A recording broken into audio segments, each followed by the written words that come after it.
Hello everyone. इस video के अंदर मैं आपको बताऊंगा अंग्रेजी के कुछ ऐसे शब्द जिन्हें हम कहते हैं होमोफोन्स। होमो मतलब होता है सिमिलर। होमो मतलब होता है अंग्रेजी में, ये एक वर्ड रूट है। इसका मतलब होता है सिमिलर। और फोन मतलब होता है साउंड। यानी अगर मैं दो शब्द ऐसे उच्चारण करूं कि दोनों सुनने में बिल्कुल एक जैसे लगेंगे लेकिन उनके मीनिंग अलग अलग होंगे तो उन्हें कहते हैं होमोफोन। जैसे फॉर एग्जाम्पल, FLOWER मतलब फ्लावर और FLOUR मतलब फ्लोर। दोनों सुनने में लगभग एक जैसे हैं, लेकिन फ्लोर मतलब होता है आटा और फ्लावर मतलब होता है फूल। इसी तरह से नाइट, नाइट मतलब रात, और अगर नाइट के आगे के लगा दूं लेकिन के साइलेंट होता है तो इसको भी नाइट ही प्रोनाउंस करते हैं, लेकिन नाइट मतलब होता है राजा या शूरवीर, उसको नाइट बोलते हैं। तो ये शब्द हैं होमोफोन्स। तो ये जो कड़ी है इसमें मैं, इसके दो फायदे हैं होमोफोन्स के। एक, आपकी वोकैब बढ़ेगी। दूसरा, जो होमोफोन्स बेस्ड क्वेश्चन आते हैं आप वो भी कर पाएंगे। तो जितने भी अभी तक मेरे वोकैब वीडियोज़ हैं, इससे पहले मेरे 10 वीडियो वोकैब के आ चुके हैं जो आपने काफ़ी पसंद किए। उन पर लगभग 25 लाख से ज़्यादा व्यूज़ टोटल हो चुके हैं। और कई लोगों ने रिक्वेस्ट की थी कि होमोफोन्स पर वीडियो आए, तो ये होमोफोन्स का भाग 1 है। भाग 2 भी मैं आप तक जल्द लेकर आऊँगा।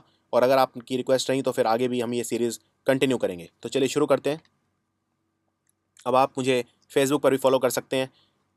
मेरे फेसबुक पेज पर जाने के लिए आपको इस लिंक पर जाना होगा, www.facebook.com/गौरव गर्ग एजुकेशन। यहाँ पर अगर आप जाएंगे तो आपको बहुत सारी एग्ज़ाम संबंधी जो जानकारी है वो भी मिलेगी और बहुत सारी डिबेट्स वगैरह में भी आप भाग ले सकते हैं समय समय पर। www.facebook.com/गौरव गर्ग एजुकेशन। तो चलिए शुरू करते हैं। और थोड़ा सा आपको अटेंटिव रहना पड़ेगा क्योंकि ये शब्द हैं बिल्कुल एक जैसे दिखते हैं, एक जैसे लगभग एक जैसे दिखते हैं और सुनने में तो बिल्कुल ही कई बार एक जैसे होते हैं। तो सबसे पहला शब्द है, ये 3 शब्द हैं, तीनों बिल्कुल एक जैसे बोलने में लगते हैं। पहला है एक्सेस, दूसरा है एक्सेस और तीसरा है असेस। तो एक्सेस और एक्सेस तो बिल्कुल ही सुनने में एक जैसे हैं। असेस थोड़ा सा अलग है। तो पहले जो थोड़ा सा अलग है उसको देख लेते हैं, असेस। असेस करना यानी जैसे आपने सुना होगा असेसमेंट। तो जो असेसमेंट शब्द है ये असेस से बना है। असेसमेंट मतलब क्या होता है? जैसे एग्ज़ाम, एग्ज़ाम को आप असेसमेंट कह सकते हैं। टीचर आपका असेसमेंट कर रहा है यानी वो आपको असेस कर रहा है। असेस करना यानी किसी की प्रतिभा का आंकलन करना। कौन कितना गुणी है, कौन कितना काबिल है, ये देखना। तो जो एग्ज़ाम होते हैं उनका काम क्या होता है? उनका काम यही होता है कि देखना कि आप कितने काबिल हैं, आपकी प्रतिभा का आंकलन करना, यानी असेस करना। तो असेस करने के लिए आप एक और शब्द बोल सकते हैं, इवैल्यूएट करना। इवैल्यूएट यानी आपकी वैल्यू कितनी है, इवैल्यूएट करना। तो असेस मतलब किसी को आंकना। अब दूसरे शब्द बचे असेस और एक्सेस और एक्सेस। असेस हटा देते हैं अब। एक्सेस और एक्सेस दोनों ही बिल्कुल सुनने में एक जैसे हैं, यानी होमोफोन्स हैं। एक्सेस पहले देख लेते हैं। एक्सेस का मतलब होता है ज़रूरत से ज़्यादा। ज़रूरत से ज़्यादा। आपको आपको पीना है 1 लीटर दूध, लेकिन आपके पास है 2 लीटर। तो आपके पास 1 लीटर एक्सेस है, यानी इसके लिए एक और कई बार हम इकोनॉमिक्स में टर्म देखते हैं जो है सरप्लस। सरप्लस मतलब रिक्वायरमेंट से ज़्यादा। सरप्लस, सरप्लस मतलब एक्सेस। तो फॉर एग्जांपल एक सेंटेंस देख लेते हैं, I am trying to lose excess weight. मैं जो ज़रूरत से ज़्यादा वेट है वो लूज़ करना चाह रहा हूँ। I am trying to lose excess weight. और दूसरा वर्ड है एक्सेस। आपने मान लीजिए कोई कंप्यूटर खोला, किसी मित्र का कंप्यूटर खोला, आप उसमें काम करना चाहते हैं, लेकिन आप कंप्यूटर के अंदर एक पासवर्ड है। तो क्या आप कंप्यूटर के अंदर एक्सेस कर पाएंगे? नहीं कर पाएंगे। एक्सेस मतलब किसी चीज़ के अंदर जब आपको परमिशन मिलती है, जब एंट्री मिलती है, उसे बोलते हैं एक्सेस। तो अगर आपको कंप्यूटर के अंदर एक्सेस चाहिए तो आपको पासवर्ड डालना पड़ेगा। So you need a password to access the website, to access the computer, access the mobile phone. Access मतलब किसी चीज़ को यूज़ करने का माहौल होना, किसी चीज़ के अंदर जाने की परमिशन होना। जैसे फॉर एग्जांपल, अगर यहाँ एक दरवाज़ा है, आपको दरवाजे दरवाजे की दूसरी तरफ जाना है, तो आपको एंट्री चाहिए, यानी आपको एक्सेस चाहिए।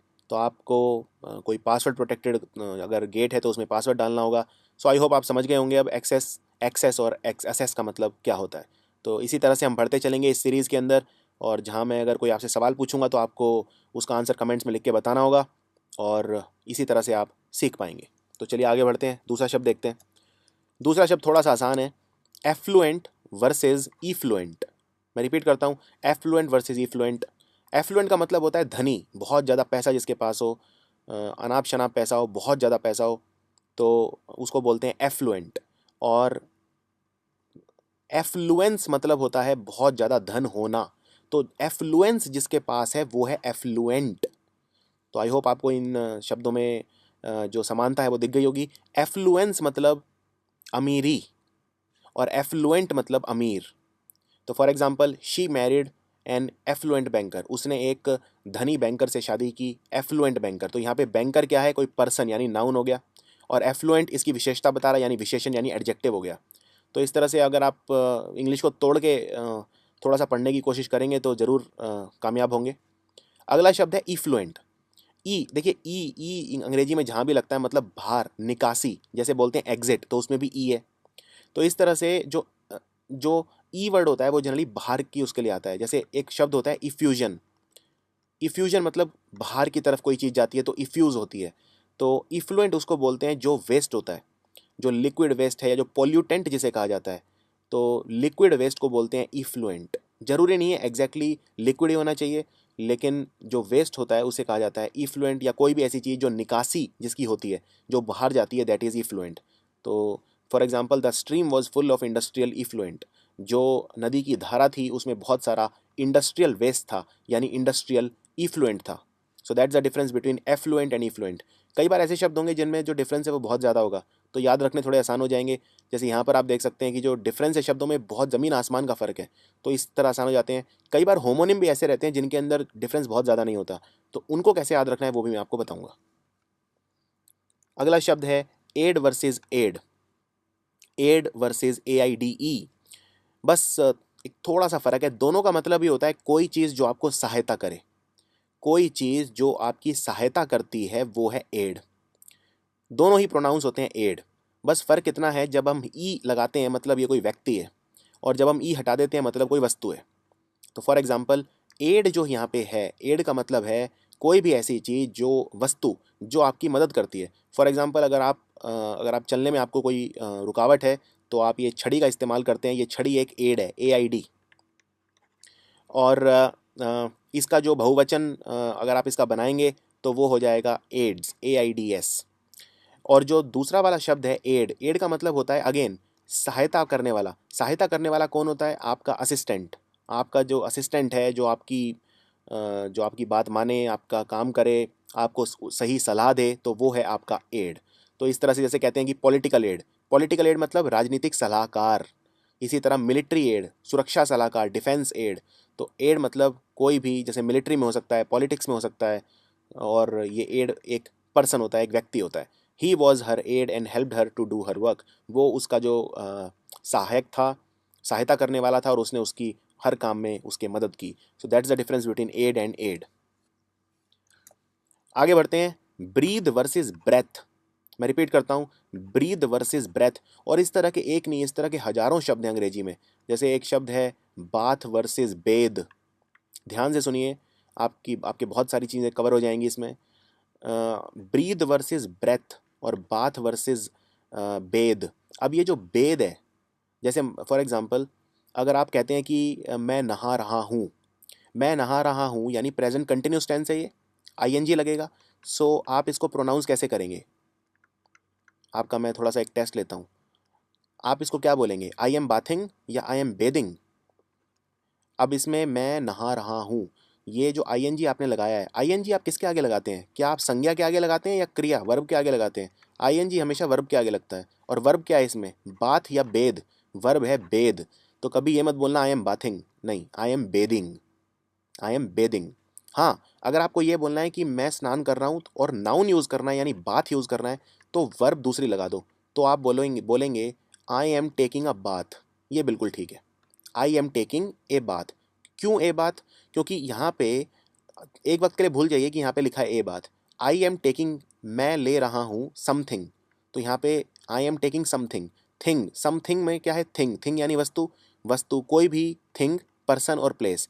पर्सन, प्लेस और थिंग होते हैं नाउन। यानी यहाँ पे मुझे नाउन चाहिए। नाउन क्या है, बाथ या बेद? नाउन है bath. So I am taking a bath. तो इसी तरह से है ब्रेथ और ब्रीद। अब ये ई जिसमें लग गया ये वर्ब बन गया। तो ब्रीद है यानी कि क्रिया, सांस लेने की क्रिया यानी एक्शन। क्रिया क्या दिखाती है? क्रिया हमेशा दिखाती है कोई काम हो रहा है यानी एक्शन हो रहा है। So an action of inhaling and exhaling, inhale मतलब होता है सांस अंदर लेना, एक्सहेल मतलब होता है सांस बाहर छोड़ना फेफड़ों की मदद से। तो इनहेल और एक्सहेल क्या है, एक क्रिया है, यानी ब्रीद कर रहे हो आप। तो for example, after the race I could hardly breathe, यानी रेस के बाद मैं सांस नहीं ले पा रहा था ढंग से। और दूसरा वर्ड है ब्रेथ, ब्रेथ तो एक नाउन है, यानी कोई चीज़ है। जैसे फॉर एग्जांपल अगर मैं आपको बोलता हूँ आप सांस ले लो, सांस भर लो, तो मैं बोलूँगा take a breath. Take a breath क्यों बोलूँगा, टेक अ ब्रीद क्यों नहीं बोलूँगा, क्योंकि मैं बोलूँगा टेक समथिंग, टेक समथिंग, और वो समथिंग क्या है, नाउन, थिंग है, क्योंकि थिंग मतलब वस्तु, तो नाउन क्या है, नाउन है ब्रेथ, इसलिए मैं बोलूँगा take a breath. So I hope ये ब्रीद और ब्रेथ में आपको डिफरेंस क्लियर हो गया होगा। ये डिफरेंस वही है जो नाउन और वर्ब में है, और ऐसे ऐसे एक नहीं, ऐसे हज़ारों केस आपको मिलेंगे। लेकिन अगर आपके कंसेप्ट क्लियर हैं तो आपको सारे जो वर्ड्स हैं उनमें रट्टा लगाने की ज़रूरत नहीं पड़ेगी। आप वर्ड रूट्स के थ्रू, आप जो जिसे कहते हैं कि इंग्लिश के बेसिक्स के थ्रू आप इसे कर सकते हैं। अगला है कास्ट वर्सेस कास्ट, और ये बहुत इंपॉर्टेंट है, बहुत टफ भी है, थोड़ा सा टफ है, और इस पर मैं कुछ आपको एक्स्ट्रा चीज़ें भी बताऊंगा जो एग्जाम में आपकी हेल्प करेंगी, पर थोड़ा सा ध्यान से सुनिए।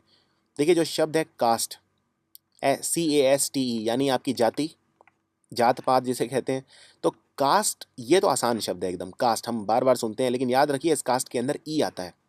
प्रॉब्लम आती है जब ये दूसरा वाला शब्द आ जाता है कास्ट, क्योंकि इसका एक मीनिंग नहीं है, इसके बहुत सारे मीनिंग है। तो हम देखते हैं इसके कौन कौन से मीनिंग है। तो कास्ट तो आपको समझ में आ गया, CASTE, कोई हिंदू है, कोई मुसलमान है, ये सब उनकी किसी एक धर्म है, या ये सब ये कास्ट के अंदर आते हैं। हर धर्म कास्ट में बटा हुआ है, कोई भी धर्म हो। लेकिन अब दूसरा जो शब्द है कास्ट, उसको देखते हैं, और इसके बहुत सारे मीनिंग है, और उनसे बहुत खूबसूरत अंग्रेजी में वो बनते हैं मुहावरे, लोकोक्तियाँ जो एग्जाम में आते हैं। तो सबसे पहले कास्ट देखते हैं। कास्ट का पहला मतलब होता है कुछ फेंकना, कुछ फेंकना, कोई चीज़ थोड़ी सी एनर्जी के साथ, थोड़े से बल के साथ फेंकना, चाहे गुस्से में फेंकना, चाहे जब आप गुस्से में कोई चीज़ फेंकते हैं तो थोड़ा सा जोर लगा के फेंकते हैं, तो कोई चीज़ फेंकना, जोर लगा के फेंकना, उसको बोलते हैं कास्ट करना। तो for example, she cast the bouquet down on to the bed angrily, उसने जो बुके है, जो गुलदस्ता है, अम, वो फेंका, कहाँ पर फेंका, बेड के ऊपर फेंका, बहुत गुस्से में। सो आप यहाँ भी ये भी बोल सकते हैं शी थ्रू, थ्रो, थ्रो मतलब फेंकना, थ्रो का पास्ट टेंस बन जाता है थ्रू, थ्रो, थ्रू, थ्रोन। तो शी थ्रू, थ्रू की बजाय आप कास्ट लिख दीजिए, she cast the bouquet down on to the bed angrily. तो पहला मतलब कास्ट का क्या है, फेंकना। लेकिन कहानी यहीं पे ख़त्म नहीं होती। अगर आपको मान लीजिए फ्रैक्चर हो जाए, और फ्रैक्चर के ऊपर आप पट्टी जो बांधते हैं, जनरली फ्रैक्चर कई तरह के होते हैं। अगर फ्रैक्चर बड़ा है थोड़ा सा, अगर बहुत बड़ा मतलब ऑपरेशन की ज़रूरत नहीं है, कई बार जैसे मांस फट जाता है, तो उस केस में क्या करते हैं, प्लास्टर ऑफ पेरिस का कास्ट बना के लगा देते हैं। तो ये है कास्ट, यानी जो फ्रैक्चर के वक्त जो बांध दी जाती है पट्टी, उसे बोलते हैं कास्ट। और दूसरा है अ, एक कास्ट ये भी होता है, जैसे आप अगर कोई वस्तु का आकार बनाना चाहते हैं, तो उसी शेप का जो आप एक छेद कर देते हैं जिसके अंदर, जैसे फॉर एग्जांपल आपने ये कास्ट बना दिया, ये प्लास्टर ऑफ पेरिस या किसी भी चीज़ में, अब अगर इसके अंदर आप ये खोपड़ी की शेप में आपने बना दिया, अब इसके अंदर अगर आप मोम भरेंगे, और तो मोम जब जम जाएगा, पहले आप इसमें मोम भर दीजिए और मोम को बाद में निकाल लीजिए, तो वो मोम खोपड़ी की शेप में ही होगा। तो ये है कास्ट। तो ये दोनों का मतलब है कास्ट। अब एक चीज़ और याद रखनी है, जैसे मैंने यहाँ का पट्टी, पट्टी को बोलते हैं गॉज, GAUZE। ध्यान से सुनिए कंसेप्ट, पट्टी जो बांधते हैं चोट लगने के बाद, उसे बोलते हैं गॉज। कई बार आपने डॉक्टर को भी सुना होगा, एक गॉज ले दो, कॉटन, पहले कॉटन लगाते हैं फिर पट्टी बांधते हैं, तो पहले कॉटन लगाओ फिर गॉज बांध दो। इसको आप गेज मत करना, GAUGE। फर्क सिर्फ जी और जेड का है। ये है गेज, और ये है गॉज। ध्यान से सुनिए, ये है गेज और ये है गॉज। तो गॉज मतलब पट्टी होता है, गेज मतलब नहीं होता। गेज मतलब होता है कोई चीज़ नापना, कोई चीज़ का एस्टिमेशन करना। जैसे फॉर एग्जांपल, मैंने उसकी काबिलियत इंटरव्यू में नाप ली, यानी मैंने गेज कर ली। और एक गेज होता है समलैंगिक, यानी GAYS, गेज यानी समलैंगिक, ये अलग है, लेकिन प्रोनाउंस वही है, ये भी गेज है और ये भी गेज है, तो ये होमोफोन्स हो गए। तो इस तरह से जब आप शब्द पढ़ें तो थोड़ा सा शब्दों पे ध्यान देना चाहिए कि स्पेलिंग क्या आ रही है। इससे आपका 3 गुना काम आसान होगा। एक, आपकी इंग्लिश सुधरेगी। दूसरी बात, आप जिन्हें कहते हैं कि जो कोलोक्युअल एरर्स, यानी कि जो एक भाषा के, एक देश के अंदर जो खास तरह के एरर होते हैं, उन्हें बोलते हैं अंग्रेजी में कोलोक्युअल एरर, आप वो नहीं करेंगे। और तीसरी बात, आपका कॉन्फिडेंस बढ़ेगा। अब मैं आपको कास्ट से रिलेटेड दो ऐसे मुहावरे और लोकोक्ति बताता हूँ। एक्सियम कहते हैं, या आप इन्हें अडाज कह सकते हो, या मैक्सिम कह सकते हो। तीनों शब्द अच्छे हैं। तीनों का मतलब होता है कहावतें। पहला है अडाज, ADAGE अडाज। दूसरा है एक्सियम, AXIOM।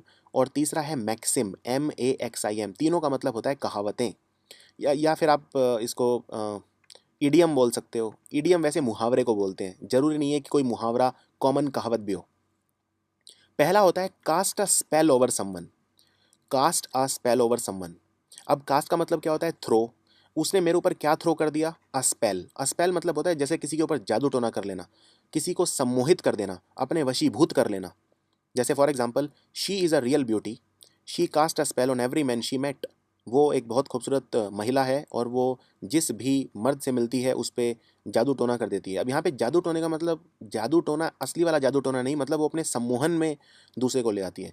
तो cast a spell over someone मतलब किसी को बिल्कुल अपना बना लेना, उसको एकदम से वशीभूत कर देना, उसको सम्मोहित कर देना, उसको बोलते हैं cast a spell over someone. दूसरा शब्द है बिल्कुल उल्टा, cast aspersion on someone. Aspersion मतलब होता है किसी के प्रति इंसल्ट का भाव, मतलब किसी को पसंद ना करना, उसके बारे में भला बुरा कहना, उसको नीचा दिखाना, उसको बोलते हैं एस्पर्शन। तो कास्ट एस्पर्शन ऑन समवन मतलब आप अगर किसी की प्रतिभा का आंकलन कम करते हैं तो उसे बोलते हैं कास्ट एस्पर्शन ऑन समवन। आपने कोई एग्ज़ाम दिया किसी टैलेंटेड बच्चे को, लेकिन आप कहते हैं उससे कि तुम तो कर ही नहीं पाओगे ये, तो आप उस पे cast you are casting aspersions on him. मतलब आप उसकी उसकी जो एबिलिटी है उनको क्वेश्चन कर रहे हो, आप उनको डाउट कर रहे हो। इसको बोलते हैं कास्ट एस्पर्शन ऑन समवन। तो ये दोनों बहुत ज़्यादा इंपॉर्टेंट है, बहुत फ्रीक्वेंटली यूज़ होते हैं। और मैं चाहूँगा अगर आप कभी, जैसे आप याद तो अभी कर लेंगे, लेकिन जब आप कभी न्यूज़ में इसे देखें या कभी कहीं पे आप उसे देखें तो फिर इन चीज़ों पे ध्यान देना चाहिए। जैसे for example, I am not casting aspersions on you, I just want to know how will you do it. मतलब मैं तुम्हारी प्रतिभा का कम आकलन नहीं कर रहा हूँ, लेकिन मैं ये जानना चाहता हूँ कि तुम ये काम कैसे करोगे। इस तरह के शब्द अक्सर सुनने को मिलते हैं। तो चलिए आगे बढ़ते हैं। अगला है आइल और आइल। बहुत फ्रिक्वेंटली आता है एग्जाम में। कभी आप विमान में बैठे हैं, आप में से कई लोग होंगे विमान में बैठे होंगे, तो वहाँ पे जो विमान परिचारिका होती है यानी एयर होस्टेस होती है, वो आपसे पूछती है जब आप कोई सीट लेते हैं कि आप कौन सी सीट पसंद करेंगे, विंडोज़ वाली या आइल वाली। ये सवाल हर बार विमान में पूछा जाता है। जब भी आप कोई सीट प्रेफर करते हैं, जब भी आप कोई सीट सिलेक्ट करते हैं, तो आपसे हमेशा पूछा जाता है। कभी भी आप किसी वेबसाइट पे मेक माई ट्रिप या जो भी कोई फेमस वेबसाइट हैं उन पे टिकट बुक कराइए, तो वो आपसे पूछते हैं कि आप सीट कौन सी प्रेफर करेंगे। जिस तरह आप रेलवे के अंदर, रेलवे में आपसे पूछते हैं साइड बर्थ लेंगे, लोअर बर्थ, अपर बर्थ, इसी तरह विमान में पूछते हैं कि आप कौन सी सीट लेंगे, विंडोज़ वाली लेंगे यानी एक जो खिड़की की तरफ है ये वाली, या जो बीच में जो रास्ता है ये वाली यानी ये वाली सीट लेंगे। ये सारी आइल की तरफ है। आइल मतलब होता है जैसे दो सीट हो गई, उनके बीच में जो एरिया हो गया वो आइल है। आइल का कोई एक फिक्स मीनिंग नहीं है। आइल, आइल मतलब कोई भी ऐसी दो सीट के बीच में, दो कोई भी स्टेज के बीच में कोई भी ऐसा चलने का रास्ता, उसे आइल कहते हैं। और आइल ये एक छोटा शब्द है आइलैंड का। देखिए, ज़मीन का कोई भी टुकड़ा अगर चारों तरफ से पानी से घिरा हुआ हो, जैसे यहाँ पे ये चारों तरफ से पानी से घिरा है, इसे बोलते हैं आइलैंड। आइलैंड को शॉर्ट में आइल कर दीजिए, ISLAND लगाने की बजाय ई कर दीजिए, तो ये बन गया टापू या आइलैंड। जैसे अंडमान निकोबार, ये सब आइलैंड है। लेकिन इसमें एक बात याद रखने वाली ये है, अगर ज़मीन का टुकड़ा चारों तरफ से पानी से घिरा हो तो उसे बोलेंगे आइलैंड। अगर कोई ज़मीन का टुकड़ा तीन तरफ से पानी से घिरा होगा, तीन तरफ से, जैसे भारत है, मैं भारत का नक्शा बना रहा हूँ, ये भारत का नक्शा हो गया। भारत का तीन तरफ से पानी से घिरा है। यहाँ अरब सागर है, नीचे इंडियन ओशियन है और ये बंगाल की खाड़ी है। तो ये तीन तरफ से पानी से घिरा है, इसे बोलते हैं पेनिनसुला। PENINSULA। पेनिनसुला मतलब तीन तरफ से पानी से घिरा होना, और चारों तरफ पानी से घिरा होना मतलब आइलैंड। इसलिए जो साउथ इंडिया है उसे बोलते हैं पेनिनसुलर इंडिया, क्योंकि वो पेनिनसुला है। तो आइल और आइल में आई होप आपको फ़र्क समझ में आ गया होगा। अब आइल क्या था? आइल था दो सीट के बीच में, दो स्टेज के बीच में कोई भी ऐसी चलने की जगह जिसे बोलते हैं आइल। तो इस पे मैं आपको एक दो मुहावरे बताता हूँ। एक एक बहुत इंपॉर्टेंट इडियम है जिसे बोलते हैं to walk down an aisle. To walk down an aisle मतलब शादी करना। अब जैसे जो ईसाई धर्म है यानी जो क्रिश्चियंस होते हैं, ईसाई धर्म के अंदर क्या होता है, लेफ्ट में और राइट में दोनों तरफ लोग खड़े होते हैं और बीच में से सामने से जो वर और वधू हैं वो चल के आते हैं, यानी कि अगेन यहाँ बैठने की सीट है और यहाँ बैठने की सीट है, बीच में चलने की जगह यानी आइल है। तो वॉक डाउन एन आइल मतलब शादी करना, टू गेट मैरिड, उसको बोलते हैं टू वॉक डाउन एन आइल। अगला शब्द है कोर्स वर्सेस कोर्स। थोड़ा सा ये मुश्किल है शब्द समझना। कोर्स तो आसान है, आप कौन सा कोर्स कर रहे हैं, आप अंग्रेजी पढ़ते हैं तो आप अंग्रेजी का कोर्स कर रहे हैं, मैं एमबीए कर रहा हूँ तो मैं एमबीए का कोर्स कर रहा हूँ, तो ये यू है, तो ये वाला आसान है।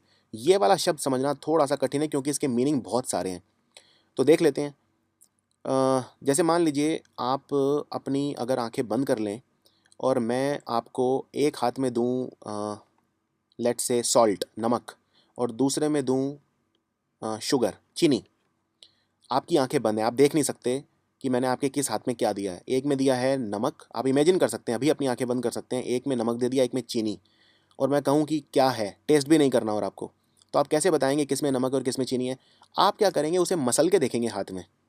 जो चीनी होगी उसका जो साइज़ है, जो उसके तत्वों का, जो उसके पार्टिकल हैं वो बड़ा होगा, और जो नमक है वो बिल्कुल ही पिसा हुआ होगा। तो जब आप उसे मसलेंगे अपनी उंगलियों से तो पता चल जाएगा कौन सा नमक है और कौन सा चीनी है। यही है फ़र्क फाइन और कोर्स का।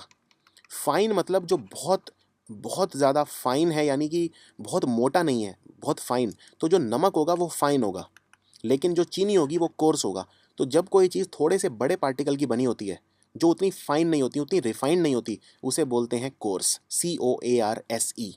मैं रिपीट करता हूँ, COARSE। तो इसका पहला मीनिंग है जो चीज़ थोड़ी सी रफ होती है, थोड़ी सी रफ इन टेक्सचर। अब देखिए, एक तो हो गया फिजिकल वस्तुओं के बारे में कोर्स, लेकिन अगर मैं कहता हूँ किसी चीज़ के बारे में कि आपने जो जोक मारा वो बहुत कोर्स था, इसका क्या मतलब है? अब ये तो कोई फिजिकल वस्तु तो है नहीं, आपने जो मेरे साथ मजाक किया वो बहुत कोर्स था। कोर्स था मतलब वो फाइन नहीं था। फाइन का एक मतलब होता है अच्छा, यानी कि वो जोक कैसा था, अच्छा था कि खराब था? खराब था, वो डिसटेस्टफुल था, वल्गर था, बहुत ही भद्दा था, तो जिसे कहते हैं वल्गर था। तो कोर्स को जब हम एक दूसरे तरीके से भी यूज़ कर सकते हैं। कोर्स का मतलब जब कोई चीज़ फाइन नहीं होती, यानी अच्छी नहीं होती, जिसमें रिफाइनमेंट नहीं होता, तो उसको बोलते हैं, जो उतनी ज़्यादा फिल्टर्ड की हुई नहीं होती, उसे बोलते हैं कोर्स।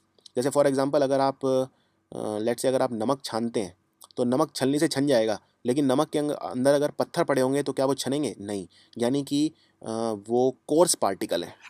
तो ये शब्द आप फिजिक्स में भी सुनेंगे, कोर्स पार्टिकल। तो जो इन्फीरियर क्वालिटी की चीज़ होती है उसके लिए भी हम कोर्स वर्ड यूज़ करते हैं, जो सुपीरियर क्वालिटी की होती है उसको हम फाइन बोल देते हैं। तो ये है मीनिंग फ़र्क कोर्स का। और कोर्स तो बहुत आसान है, कोर्स मतलब कोई एजुकेशन का कोर्स करना। एक और छोटी सी चीज़ बता देता हूँ क्योंकि मुझे याद आ गई।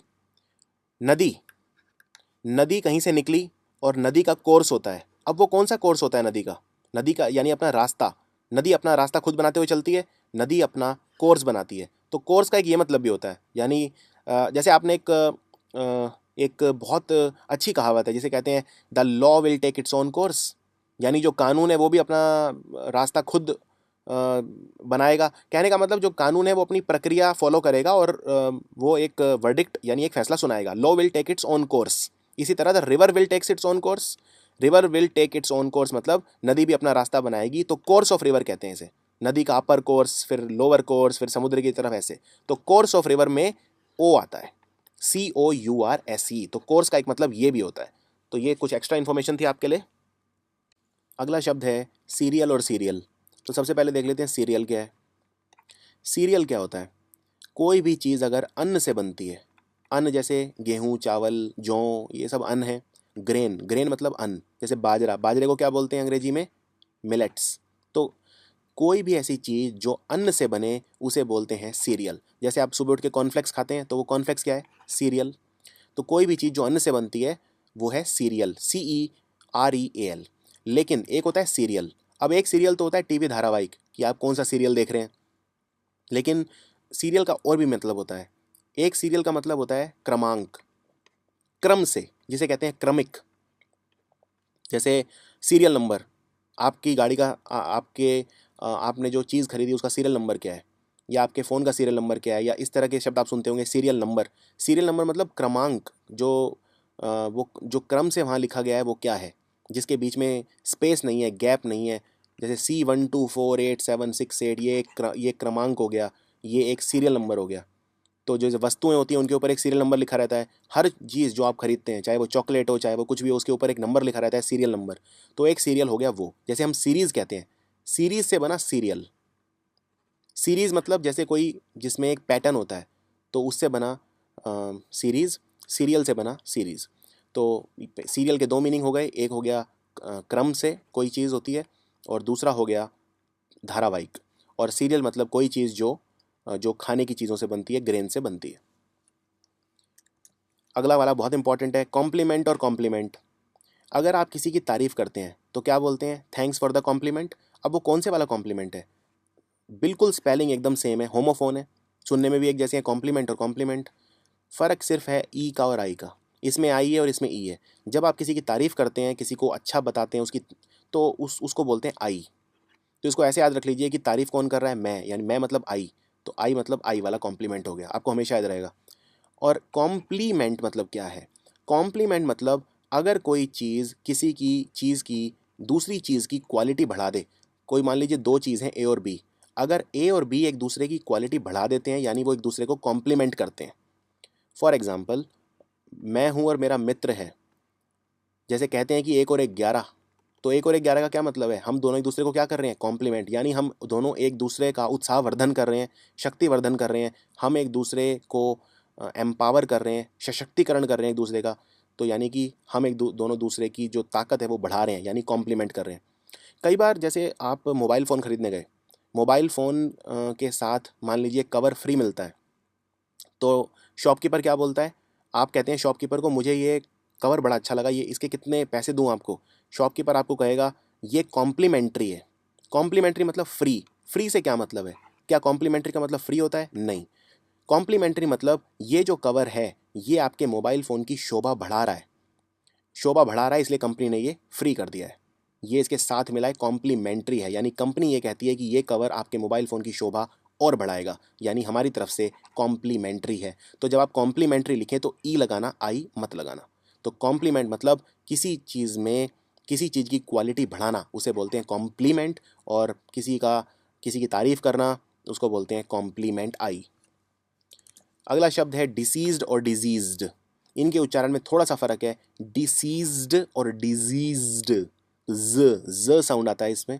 इसकी आपको प्रैक्टिस करनी पड़ेगी इस तरह से बोलने की, जिससे आपका उच्चारण सही हो सके। डिसीज मतलब क्या है? अब इसके पीछे भी मैं आपको एक स्टोरी बताता हूँ। अंग्रेजी में दो शब्द होते हैं, एक होता है सीज। सीज मतलब रुक जाना। जैसे पानी आ रहा था सामने से, मैंने यहाँ पे बहुत सारी मिट्टी डाल दी, तो पानी का बहाव क्या हो गया? सीज हो गया। CEASE बहुत इंपॉर्टेंट शब्द है। और बिल्कुल इसका मिलता जुलता शब्द है उच्चारण में, सीज। एकदम सेम है बोलने में, सीज और सीज। सीज मतलब होता है कब्जा लेना। सीज, पुलिस ने मेरा जो मोबाइल फ़ोन था वो सीज कर लिया। मैं क्लास में बातें कर रहा था, इसलिए जो टीचर है उसने मेरा जो टैबलेट है वो सीज कर लिया, यानी कब्जा लिया। SEIZE, अपनी अथॉरिटी के अंदर किसी चीज़ को ले लेना, यानी सीज कर लेना। जैसे ज़मीन है, ज़मीन दबोच ली किसी ने, या कोई इस तरह से सीज। अलग अलग कंटेक्स्ट में यूज़ होता है ये। जैसे किसी ने किसी का किंगडम सीज कर लिया, तो सीज मतलब कब्जा लेना, दबोच लेना, उसे बोलते हैं सीज। और सीज मतलब होता है CEASE, रुक जाना, किसी चीज़ में बाधा पड़ के रुक जाना। अब क्या चीज़ रुक गई? डी सीज, डी लगा दिया आपने, डी सीज मतलब किसी की मृत्यु हो जाना, यानी उसकी जो ज़िंदगी है वो वहीं रुक गई, सीज हो गई। सीज हो गई यानी रुक गई, यानी डेड। डेड को बोलते हैं डिजीज्ड, डिसीज्ड। अब बात करते हैं डिजीज्ड। अब ये जो डिजीज़ है, डिजीज़ मतलब क्या? रोग, कोई व्याधि। तो डिजीज़, अब तो किसी को अगर डिजीज़ हो जाए तो वो डिजीज़्ड है। तो डिजीज़ मतलब कोई बीमार व्यक्ति, यानी सिक व्यक्ति, यानी अनहेल्दी, जो हेल्दी नहीं है। और तो वो बना डिसीज़ से, और डिसीज़ बना यानी डेड। डेड के लिए और बहुत अच्छा एक शब्द है जिसे बोलते हैं, जो चीज़ अंग्रेजी में वर्ड रूट्स आपने सुने होंगे, इटाइमोलॉजी कहते हैं, कि कोई भाषा कहाँ से आई, उसमें जो वो कहाँ से बनी, किस तरह के शब्द उसमें लिए गए, उसको बोलते हैं अंग्रेजी में इटाइमोलॉजी। किसी भाषा के बनने की विधि की पढ़ाई करना, इटाइमोलॉजी। तो मोर, मोर मतलब होता है डेड। मोर मतलब डेड। तो अगर मैं बोलूँ कि कोई मॉर्टल है, मॉर्टल मतलब नश्वर, जो चीज़ मरेगी ही एक दिन, जो चीज़ ख़त्म होगी एक दिन, वो है मॉर्टल। तो हम सब क्या हैं? नश्वर, यानी मॉर्टल। और मॉर्टल का बिल्कुल उल्टा शब्द क्या है? इममॉर्टल। इममॉर्टल यानी जो चीज़ हमेशा रहेगी, जिसे कहते हैं शाश्वत। क्या चीज़ है जो हमेशा इममॉर्टल रहती है? जैसे सत्य है, सत्य कभी नहीं मरता, या इस तरह की बहुत सारी चीज़ें हैं इममॉर्टल। मॉर्टल मतलब जो हमेशा मरेगी, तो मोर मतलब डेथ, तो इससे भी डेड के शब्द कई सारे बनाए जा सकते हैं। और एक शब्द और होता है जिसे कहते हैं मोरीबंड, MORIBUND, मोरीबंड। मोरीबंड मतलब क्या होता है? मोरीबंड होता है जो मर ही रहा है, जो जैसे कैंसर किसी को हो जाए, कैंसर का 3rd स्टेज का कोई पेशेंट है, तो वो मोरीबंड है, यानी बस कुछ ही समय और। और मॉर्टल मतलब जो कभी ना कभी मरेगा, ऐसा नहीं कि वो मर रहा है लेकिन मरेगा ज़रूर, यानी नश्वर है। तो ये डिफरेंस है मॉर्टल और मोरीबंड में। चलिए आगे बढ़ते हैं। डिफरेंस और डेफरेंस। डिफरेंस तो आसान है, फ़र्क दोनों में क्या फ़र्क है, डिफरेंस क्या है? ये दो तस्वीरें हैं, दोनों में फ़र्क बताइए, यानी डिफरेंस बताइए। लेकिन दूसरे वाला शब्द बहुत अच्छा है, इसे बोलते हैं डेफरेंस। डेफरेंस, डेफरेंस मतलब सम्मान, रेस्पेक्ट, किसी से दीनता से पेश आना, नम्रता से पेश आना, किसी के प्रति सम्मान का भाव रखना, उसे बोलते हैं डेफरेंस। तो for example, if you treat others with deference then people will respect you back. अगर आप किसी को सम्मान देंगे तो वो पलट के आपको सम्मान देगा। डेफरेंस मतलब रेस्पेक्ट। नेक्स्ट है डिफ्यूज़ और डिफ्यूज़। हालांकि हम यहाँ गलती बहुत करते हैं जब हम इसका उच्चारण करते हैं। जैसे फॉर एग्जांपल, अगर कहीं बम फटने वाला होता है, तो वहाँ पे लोग जाते हैं, जो एक्सपर्ट्स होते हैं, वो बम को क्या करते हैं? डिफ्यूज़ करते हैं कि डिफ्यूज़ करते हैं?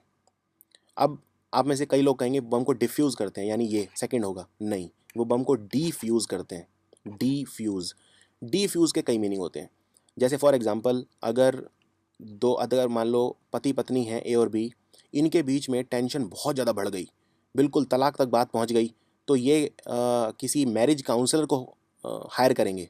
मैरिज काउंसलर होता है जो दोनों की आपस में जो बात है वो बनवाने की कोशिश करेगा, यानी वो उनके बीच जो टेंशन है उसे क्या करने की कोशिश करेगा? डिफ्यूज़। किसी चीज़ की जो व्यापकता है, जो इंटेंसिटी है, उसे कम करना, उसे बोलते हैं डिफ्यूज़ करना। अब बम भी वही है, बम एकदम से फटने वाला है, आप उसकी जो इंटेंसिटी है, जो उसका जो दायरा है, उसे कम करेंगे, तो यानी आप उसे क्या कर रहे हैं? डिफ्यूज़ कर रहे हैं। लेकिन दूसरा शब्द है डिफ्यूज़, बिल्कुल इसका उल्टा। डिफ्यूज़ मतलब फैलना, कोई चीज़ और ज़्यादा फैलना, डिफ्यूज़। जैसे आपने सुना होगा लाइट डिफ्यूज़ हो गई, पानी के अंदर मैंने टॉर्च मारी तो लाइट डिफ्यूज़ हो गई, यानी पेनिट्रेट कर गई उसके अंदर, डिफ्यूज़ कर गई। या मान लो मेरे शरीर में कैंसर हो गया और कैंसर पूरे शरीर में फैल गया, यानी डिफ्यूज़ हो गया। तो डिफ्यूज़ मतलब कोई चीज़ फैलना, स्कैटर होना या स्प्रेड होना, दैट इज़ डिफ्यूज़। अगला शब्द है डेजर्ट और डेसर्ट। इसको थोड़ा सा, इस पे जो जोर आएगा वो टी पे नहीं आएगा। जैसे डेजर्ट, डेजर्ट, डेजर्ट, ट ट का जो साउंड है आखिरी, इस पे जो एक्सेंट आ रहा है वो टी पे आ रहा है, जो स्ट्रेस है, डेजर्ट। लेकिन इसके अंदर आएगा डेसर्ट, इसको जो प्रोनाउंस करेंगे वो करेंगे डेसर्ट। या फिर जो कॉमन उच्चारण है उसमें आप डेजर्ट भी बोल सकते हैं, लेकिन थोड़ा सा इसमें जो साउंड है वो आपको जोर कम लगाना है। डेसर्ट मतलब होता है जब आप खाने के बाद जो मीठा खाते हैं उसे बोलते हैं डेसर्ट। डेसर्ट मतलब अ, मीठा खाने के बाद जो चीज़ आप खाते हैं उसे बोलते हैं डेसर्ट। जैसे आइसक्रीम है, मिठाई है, ये सब है डेसर्ट। एक कहावत है, life is short, eat your dessert first, यानी ज़िंदगी छोटी है, पहले अपना मीठा वाला जो पार्ट है वो जल्दी खा लीजिए। तो ये एक बहुत फेमस कहावत है। और दूसरा शब्द है डेजर्ट। डेजर्ट मतलब क्या होता है? मरुस्थल। अब ये एक तो फिजिकल चीज़ हो गई डेजर्ट, यानी मरुस्थल, रेगिस्तान जिसे कहते हैं। लेकिन अगर आप किसी को डेजर्ट कर दें तो, अब मैं पहला डेजर्ट था मरुस्थल। मरुस्थल क्या है? कोई प्लेस। और पर्सन, प्लेस और थिंग क्या होते हैं? नाउन। यानी डेजर्ट एक तो नाउन की तरह यूज़ होता है, और दूसरा डेजर्ट मतलब होता है वर्ब, क्रिया की तरह। फॉर एग्जाम्पल, आई डेजर्टेड हर, मैंने उसे छोड़ दिया। तो जब आप किसी को छोड़ देते हैं, किसी को जब बीच रास्ते में छोड़ देते हैं, बीच रास्ते में छोड़ना मतलब ज़रूरी नहीं कि बीच रास्ते में ही छोड़ना, यानी ज़िंदगी की दौड़ में जब आप किसी को छोड़ देते हैं, या मान लीजिए कोई कोई मदर है, उसने बेटे को छोड़ दिया, या बेटे ने मदर को छोड़ दिया, अलग हो जाना, उसको बोलते हैं डेजर्ट कर देना। तो डेजर्ट कर देना यानी किसी को बिना सहारा छोड़ देना, उसे बोलते हैं डेजर्ट कर देना। और डेजर्ट का जो मतलब नाउन की तरह होता है, उसका मतलब रेगिस्तान। और डेसर्ट मतलब होता है डेसर्ट मतलब होता है खाने के बाद जो चीज़ खाई जाए वो है डेसर्ट। अगला शब्द है डाई और डाई। मैं रिपीट करता हूँ, डाई और डाई बिल्कुल एक ही तरह बोलते हैं, डाई। और ये जो खेलने वाले, इन्हें आपने सुना होगा, ये है डाइस। ये जो जिनसे ये लूडो खेला जाता है या विभिन्न तरह के नाना प्रकार के खेल खेले जाते हैं, इन्हें कहते हैं डाइस। अब ये जो याद रखिए, जो ये शब्द है डाइस, ये प्लूरल है, ये बहुवचन है जी। तो आप ये मत कहना कि मुझे डाइसेस चाहिए, नहीं, डाइसेस कुछ नहीं है। डाइस, डाइस मतलब जुड़वा, दो, पेयर, बहुवचन। और अगर आपको इसका सिंगल चाहिए तो बनेगा डाई, DIE, डाई। तो ये एक है तो है डाई, और दो है तो है डाइस, DICE। और एक डाई तो सिंपल है, डाई मतलब मरना, ही डाइड फ्रॉम कैंसर, वो कैंसर से मर गया, यानी जब फिजिकल लाइफ खत्म हो जाती है तो वो डाई। और दूसरा डाई है, DYE, डाई। डाई मतलब जैसे कपड़े डाई करते हैं, यानी जब किसी चीज़ में कोई आर्टिफिशियल या सिंथेटिक चीज़ जब आप डालते हैं तो डाई कर रहे हैं आप उसे। आप अपने बाल भी डाई करते हैं, अब आप अपने बाल डाई कर रहे हैं तो क्या करेंगे, DIE कर रहे हैं या DYE कर रहे हैं, तो आप करेंगे DYE, डाई। वो बात अलग है कि जब अगर आप बहुत ज़्यादा डाई करेंगे तो बाल डाई हो जाएंगे, वो एक अलग बात है। लेकिन आई होप आपको दोनों में फ़र्क समझ में आ गया होगा। अब ये बहुत इंपॉर्टेंट शब्द है, डिवाइस और डिवाइस। देखिए फ़र्क क्या है, फ़र्क है C और S का, और ये इंग्लिश में हर चीज़ में लागू होगा। जैसे फॉर एग्जांपल आप शब्द देखेंगे एडवाइस, और दूसरा देखेंगे एडवाइज। इसी तरह से आप शब्द देखेंगे प्रोफेसी और प्रोफेजी। प्रोनाउंस वैसे ही होगा, प्रोफेसी, प्रोफेसी, लेकिन वो एस का साउंड देने के लिए मैं अलग तरह से बोल रहा था, एडवाइस और एडवाइस, एडवाइज। तो सी और एस का फ़र्क है, प्रोफेसी, प्रोफेसी।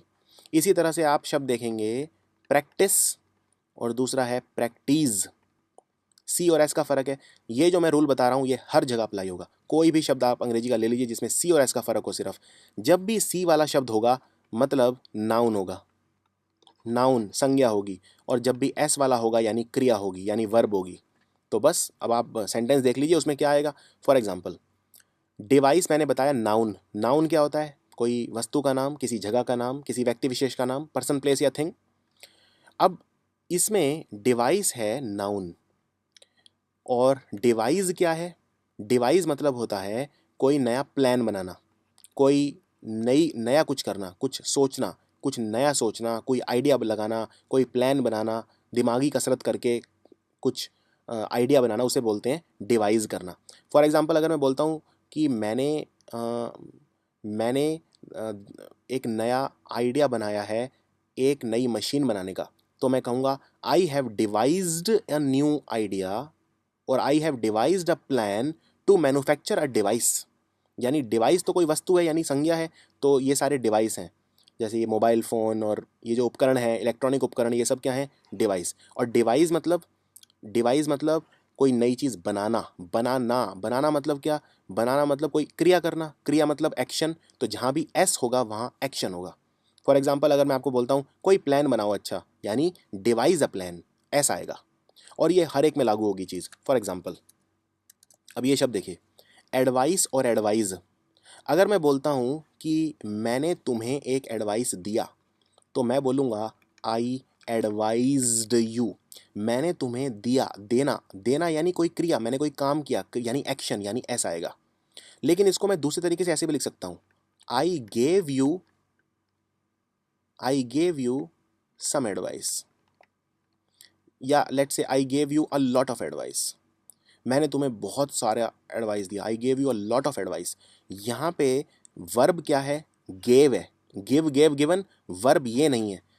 और कैसे पता करें इसमें, मैंने तुम्हें कुछ दिया, यानी आई गेव यू समथिंग, और थिंग मतलब क्या होता है, वस्तु, यानी नाउन, यानी आई गेव यू समथिंग, और वो समथिंग क्या है, एडवाइस। तो यानी कि यहाँ पे नाउन की तरह यूज़ हो रहा है क्योंकि मैंने थिंग को रिप्लेस करके एडवाइस किया है। तो आई gave you a lot of advice. इसी तरह से प्रैक्टिस और प्रैक्टिस्ड। एक अंग्रेजी में कहावत है, always practice what you preach, यानी जो आप कहो वो करो भी। आपकी कथनी और करनी में फ़र्क नहीं होना चाहिए। Always practice what you preach. अब इसके अंदर प्रैक्टिस आएगा कि प्रैक्टिस आएगा, मैं कह रहा हूँ हमेशा वो करो जो कहो, हमेशा वो करो। करो मतलब क्रिया, क्रिया मतलब ऐसा आएगा, वर्ब, वर्ब जहाँ होगी वहाँ ऐसा आएगा। तो आप लिखेंगे ऑलवेज प्रैक्टिस। अगर मैं बोलता हूँ कल मैंने 5 घंटे प्रैक्टिस की, मैं क्रिकेट क्रिकेट की प्रैक्टिस की 5 घंटे, तो यानी आई प्रैक्टिस्ड फॉर 5 आवर्स, ऐसा आएगा। तो वहाँ पे आप ये नहीं कह सकते आई प्रैक्टिस्ड, PRACTICED, नहीं, ये गलत हो जाएगा। इसी तरह से प्रोफेसी वर्सेस प्रोफेसी, तो ये भी वही है, प्रोफेसी नाउन है और प्रोफेसी वर्ब है। प्रोफेसी का मतलब क्या होता है, भविष्य का आंकलन कर देना, वर्तमान में भविष्य की भविष्यवाणी कर देना, यानी प्रोफेसी कर देना, भविष्यवाणी को बोलते हैं प्रोफेसी। और भी शब्द हैं इसके लिए अच्छे, लेकिन प्रोफेसी मतलब भविष्यवाणी कर देना। अगला शब्द है कैनवस और कैनवास, एस का फर्क है बस। कैनवस क्या होता है, कैनवस आसान है, कैनवस उस कपड़े को बोलते हैं जिसके ऊपर हम पेंटिंग करते हैं, वो कपड़े का टुकड़ा जिसके ऊपर पेंटिंग बनाई जाती है उसे बोलते हैं कैनवस, बहुत आसान है। अगर आप कैनवस में एक एस और जोड़ दें तो बन गया कैनवास। अब ये जब कैनवास बन गया, कैनवास मतलब होता है किसी के लिए वोट मांगना, किसी का प्रचार करना। तो यहाँ जो ये अभिनेत्री है, ये जो पार्टी है कांग्रेस, इसका प्रचार कर रही है, इसके लिए कैनवास कर रही है। या मैं मान लो, मैं अगर कोई बहुत पॉपुलर व्यक्ति हूँ और मेरा दोस्त चुनाव में खड़ा हो रहा है, तो वो मुझे बुलाएगा उसके लिए कैनवसिंग करने के लिए, तो वो कैनवसिंग में आएगा डबल एस। तो किसी को समर्थन देना, किसी को सपोर्ट करना, किसी के लिए वोट मांगना, उसको बोलते हैं कैनवसिंग करना, डबल एस। और कैनवस होता है वो कपड़ा जिसके ऊपर पेंटिंग बनाई जाती है। अगला शब्द है एनवेलप और एनवेलप। अगर मैं बोलूँ लिफाफा, लिफाफा, ये लिफाफा है, लिफाफा मतलब एनवेलप है, इसमें आखिर में ई आएगा क्योंकि ये नाउन है।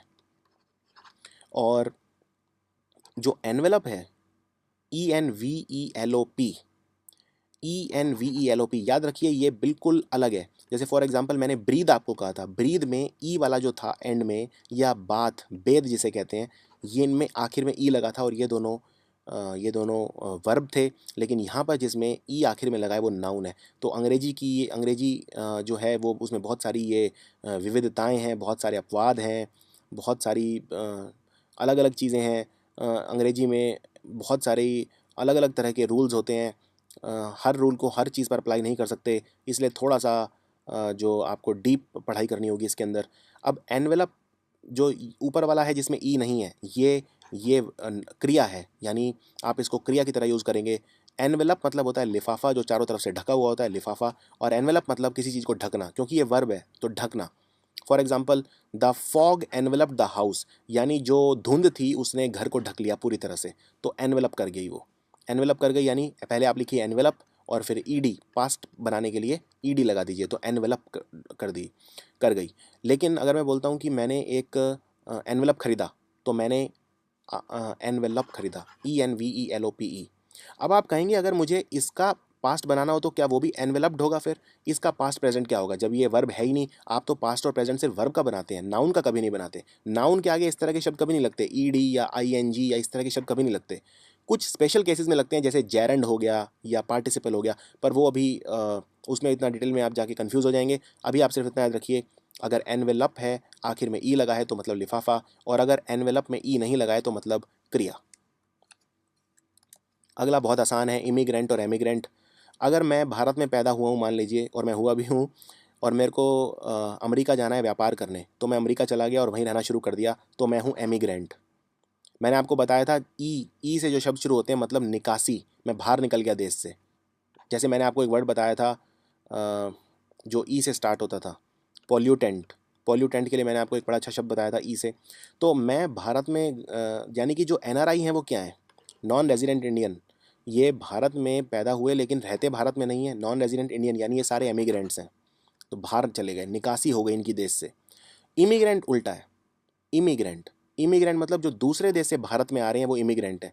जैसे भारत में बहुत सारे बांग्लादेश के लोग भी रहते हैं, जो बांग्लादेश से पोरस बॉर्डर है तो कोई भी आ जाता था, नेपाल से पोरस बॉर्डर है तो था एटलीस्ट, तो नेपाल से बहुत सारे भारत के अंदर आए हैं, तो वो क्या हैं, इमिग्रेंट्स। और भारत से अगर कोई बाहर जाएगा तो वो क्या होगा, एमिग्रेंट। तो दो तरह के लोग होते हैं, इमिग्रेंट और एमिग्रेंट। अब जैसे एमिग्रेंट है मतलब एनआरआई, एनआरआई कौन हो गया, अप्रवासी, वो देश का नहीं है। और इमिग्रेंट कौन हो गया, प्रवासी, क्योंकि वो वापस देश में आ गया है, किसी और देश से आ गया है, तो वो हमारे लिए क्या है, प्रवासी। लेकिन जो हम बाहर चला गया वो है अप्रवासी, यानी एप एनआरआई। तो चलिए आज का आखिरी शब्द देखते हैं, और इसमें मैं एक क्वेश्चन पूछूंगा, ये है देयर, देयर और दे आर। देयर मतलब होता है उनका, THEIR, देयर मतलब उनका। देयर मतलब होता है वहाँ। दो शब्द होते हैं अंग्रेजी में, यहाँ और वहाँ। यहाँ मतलब हेयर, और वहाँ मतलब here, there, here there. There मतलब वहाँ, और देयर इसको बोलते हैं दे आर। दे आर, और ए हटा दिया तो यहाँ पे एपोस्ट्रॉफ लग गया, इसको बोलते हैं एपोस्ट्रॉफ। तो दे आर, ये दे आर क्या है? दे आर यानी वो कर रहे हैं, they are doing something, they are क्या है? हेल्पिंग वर्ब यानी ऑक्सिलरी वर्ब। अब इसमें सेंटेंस देखिए, they are both reading the holy Gita, वो दोनों गीता पढ़ रहे हैं, तो दे आर। अब दे आर को अगर मुझे छोटा करके लिखना है तो मैं कैसे लिखूंगा? ए हटा दूंगा और एपोस्ट्रॉफ लगा दूंगा, तो बन गया दे आर। और दूसरा है आई एम गोइंग देयर, मैं वहाँ जा रहा हूँ, यानी आई एम गोइंग देयर, तो ये वाला देयर हो गया वहाँ।